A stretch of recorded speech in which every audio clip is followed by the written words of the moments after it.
Hello from the State Library of Oregon. This is a brief demonstration video for Oregon State Agency employees who need to activate their library account.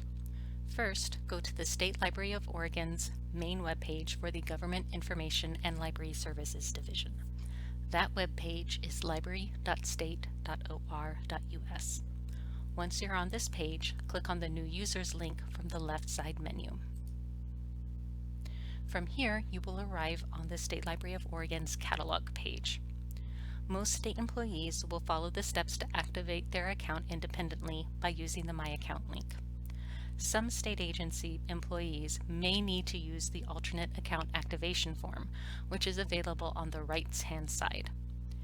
If you're not sure which option falls under your type of state agency, we have an online guide that is available under New User.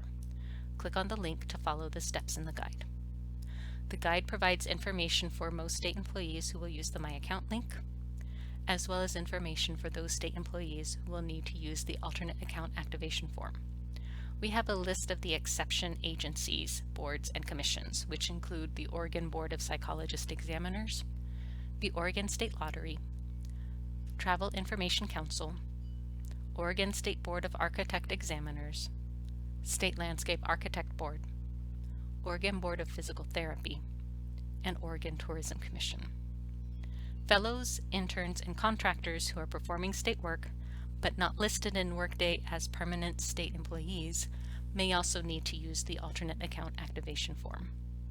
Step-by-step instructions with text information as well as screenshots are available under two tabs. One tab for using the My Account link and one tab for using the alternate account activation form. This will help you to see what you should expect when you're on the catalog. I'm going to go back over to the library's catalog page, and I'm going to follow the steps for activating my account. When I click on the My Account link from the top right corner, a pop-up will appear. Type in your OR number. You should type in the entire OR number, including OR and the 7-digit number. Then type in your default password. Your default password is the last 4 digits of your OR number, followed by a capital O and a capital R. The default password is case sensitive. Please be sure both the O and the R are capitalized. Your username is not case sensitive. Once you've entered your username and your default password, select the Login button. You should arrive at an Activate Your Account page. On this page, there are 4 more steps to follow. One is to read the Terms of Service, which are hyperlinked. When you click on the link for Terms of Service, they will open in a separate page where you can read through the eligibility, intended use, usage statistics and privacy, and communication sections. The next step for activating your account is to confirm your email address. Please type your email address in the field. The third step is to change your password. We want to update your password from the default setting to a password you're more likely to be able to remember. First, enter your default password, which again is the last 4 digits of your OR number, followed by a capital O and a capital R. Then enter a new password. The credential requirements for your new password are listed below the fields. It must be 4 to 25 characters, have at least 1 lowercase letter, at least 1 uppercase letter, and at least 1 numeric character. Also, the new password and confirmed password must match.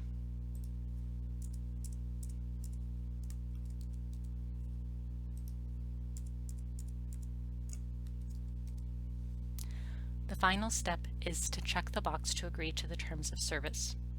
Once you've completed those 4 steps, select the Activate button. A pop-up will appear confirming that your account is activated. Select the OK button. You should now arrive at the My Account page for your library account in the catalog. Your contact information will be available at the top, followed by your address, and then an option to change your password and your preferences. We ask all state employees to review your address information. Workday provides the state library with the agency's primary address, which may not match where you're working in terms of having a district, regional, or branch office. If the displayed address is not your main work location, please select the Edit button to make any changes as needed. All of the fields are in alphabetical order by the label. City and state will be first, street will be towards the bottom, and zip code will be at the end.